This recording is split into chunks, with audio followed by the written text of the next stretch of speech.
Hai, selamat datang di video saya, di mana saya akan berlatih untuk ngomong pelan. Video ini bertujuan untuk mendokumentasikan perjalanan saya dalam mengubah identitas Andre yang dulunya ngomong cepat menjadi Andre baru yang ngomongnya pelan, santai, rileks, dan juga banyak jedanya.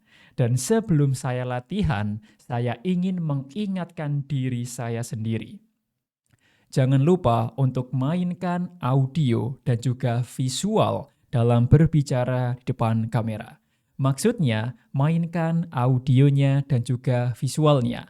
Mainkan suara atau omongan yang bervariasi. Bukan omongan yang menidurkan atau gampangannya ngomong yang flat dari awal sampai akhir suaranya sama. Itu adalah omongan yang menidurkan dan saya tidak mau seperti itu. Saya harus berlatih untuk ngomong, untuk berbicara yang menarik sehingga orang mau nonton dan ketagihan untuk mendengarkan saya atau nonton konten saya. Jadi, Andre, jangan lupa untuk menguasai audionya. Jangan lupa untuk ngomong pelan, beri jeda, dan juga mainkan ritmenya. Kadang volumenya naik, kadang volumenya rendah. Kadang omongannya bisa sedikit cepat, kadang bisa sedikit lambat untuk menekankan suatu kata atau kalimat tertentu. Dan juga jangan lupa untuk mainkan non-verbalnya, karena saya juga belajar ternyata non-verbal berisi atau porsinya itu 55% dari komunikasi. 7% adalah materi, terus 38% adalah vokal atau suara kita, dan 55% adalah non-verbal. Gila nggak? 55% dari komunikasi berisi dari non-verbal. Dan non-verbal ini kalau dalam dunia konten adalah diri kita, diri saya. Ekspresi wajahnya, senyumnya, body language, dan juga gestur tangan. Jadi, saya juga harus belajar untuk menggerakkan tubuh saya. Ekspresi wajah, body language, dan juga gestur tangan. Karena ini bisa memperkuat omongan saya. Omongan saya bagus, audio bagus, ditambah dengan visual yang bagus, maka komunikasi saya akan perfect. Jadi, di video ini saya akan berlatih untuk bicara lebih pelan. Dan metodenya adalah membaca buku dengan volume yang tinggi dan juga membuka mulut yang selebar-lebarnya. Dan buku yang saya baca judulnya adalah Keep Going.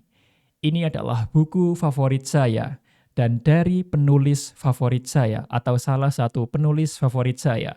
Namanya adalah Austin Kleon. Dan fun fact, saya punya 3 buku dari Austin Kleon. Yang pertama adalah Keep Going, dan yang kedua adalah Still Like an Artist di sana, dan yang ketiga adalah Show Your Work. Saya suka ketiga buku dari Austin Kleon.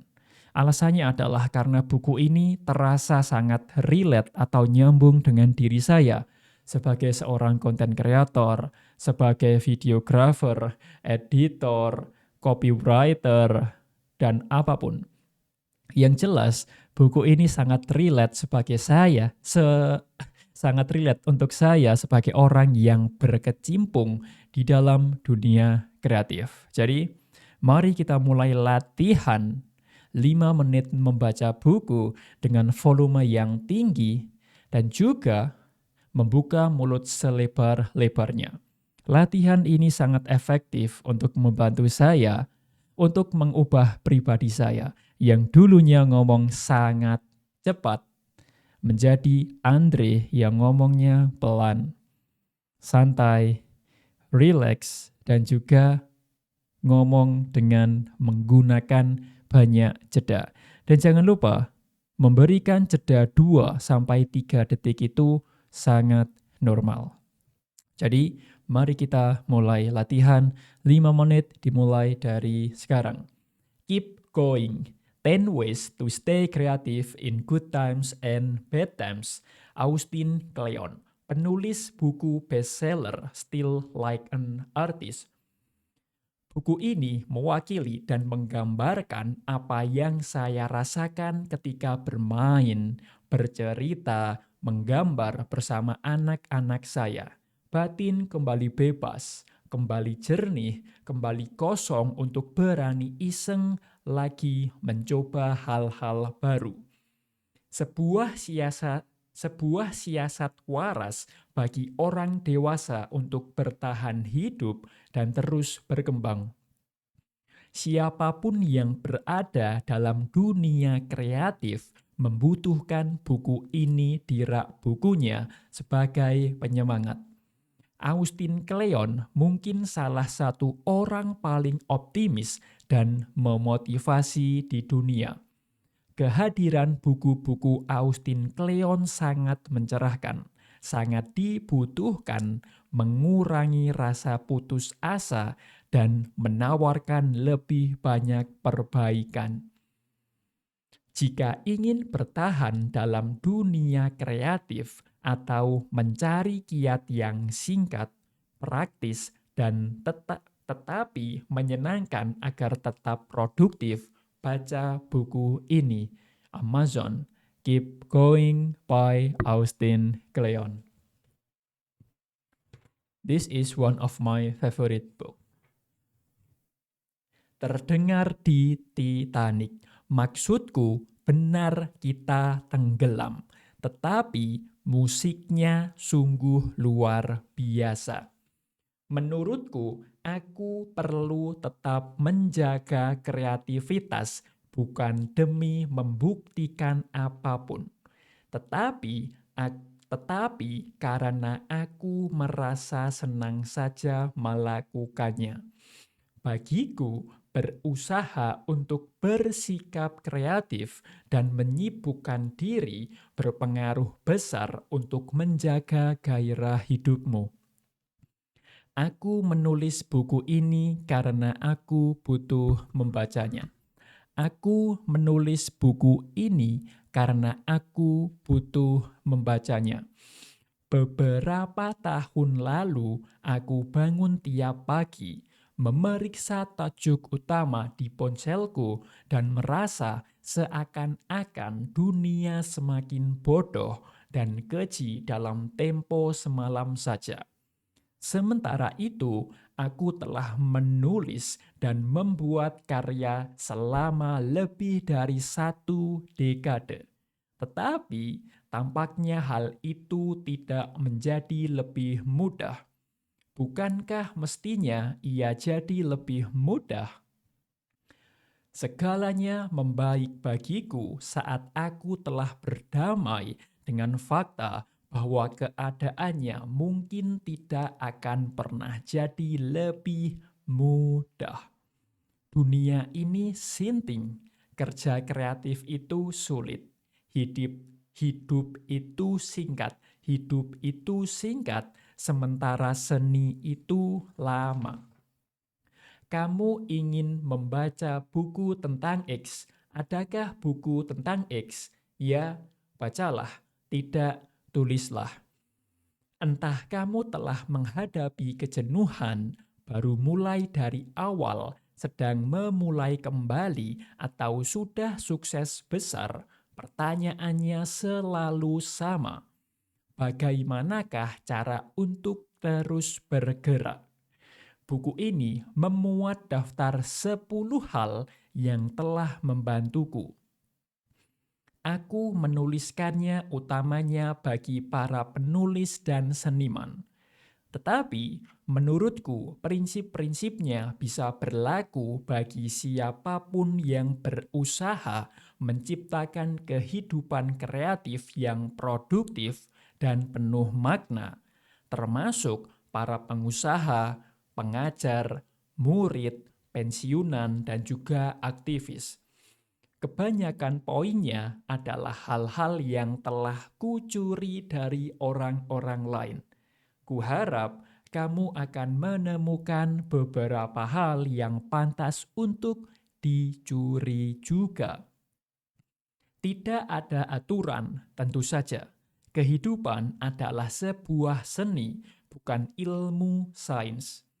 Jarak tempuh kalian mungkin bervariasi. Ambil yang kamu perlukan dan tinggalkan selebihnya. Jarak tempuh kalian mungkin bervariasi. Ambil yang kamu perlukan dan tinggalkan selebihnya. Teruslah bergerak dan jaga dirimu baik-baik. Aku pun akan melakukan hal yang sama.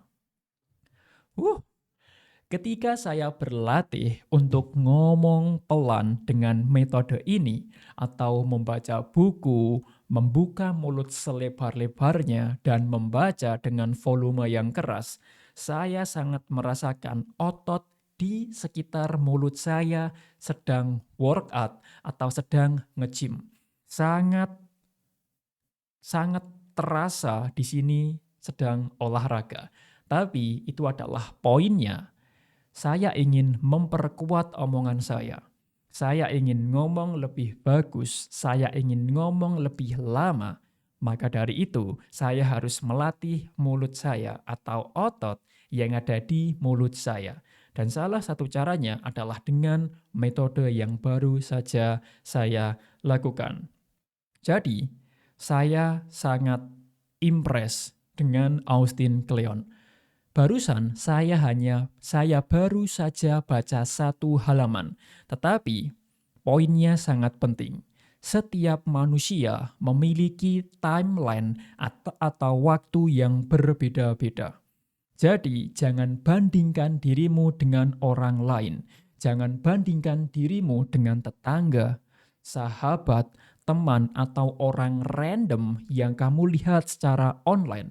Karena itu tidak adil, itu tidak sepadan. Karena manusia memiliki timeline atau waktu yang berbeda-beda. Jadi, berhenti membandingkan diri Anda dengan orang lain, karena itu tidak adil. Cara terbaiknya, dan ini adalah cara yang saya lakukan, adalah saya membandingkan diri saya dengan diri saya yang lebih lama. Jadi, saya tidak membandingkan diri saya dengan orang lain, tetapi saya membandingkan diri saya sendiri yang sekarang dengan diri saya sendiri yang dulu. Masa sekarang dengan masa dulu. Dulu saya nggak bisa ini, sekarang bisa. Oke, it's a good things, ada improvement. Dulu belum bisa bikin konten, sekarang bisa bikin konten. Kemajuan, improvement lagi, applause. Dulu malu dalam berbicara di depan kamera, sekarang tidak malu. Kemajuan, applause. Dulu ngomongnya masih terbata-bata, sekarang ngomongnya lebih lancar, applause. Itu adalah cara adilnya, bukan membandingkan diri Anda dengan orang lain, tapi membandingkan diri Anda versi sekarang dengan versi yang lama. 6 bulan lalu, 1 tahun lalu, atau bahkan bisa lebih lama. 3 tahun lalu, 5 tahun lalu, atau bahkan sampai berpuluh-puluh tahun yang lalu. Dulu belum bisa, sekarang bisa. Selamat, kemajuan. Dulu bisa sih, tapi sekarang lebih mahir, lebih jago.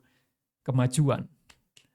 Selamat. Ketika Anda membandingkan diri Anda dengan diri Anda sendiri, itu jauh lebih masuk akal, lebih adil, dan juga bisa memberi Anda semangat untuk terus tumbuh, untuk terus berusaha, untuk terus meningkatkan kualitas diri Anda. Dan ini adalah salah satu cara yang saya gunakan. Saya membandingkan diri saya dengan diri saya yang dulu. Dulu belum bisa ngomong, sekarang bisa ngomong. Dulu malu, sekarang tidak malu.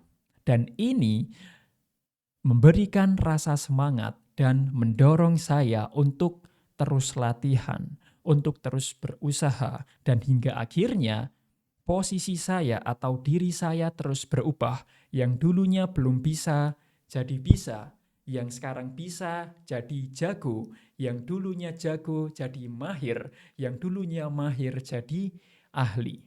So, thank you for watching this video. Dan jangan lupa untuk latihan. Karena semua bisa, karena terbiasa. Thank you for watching this video, and as always, I wish you all the best, bro. See you on the next video.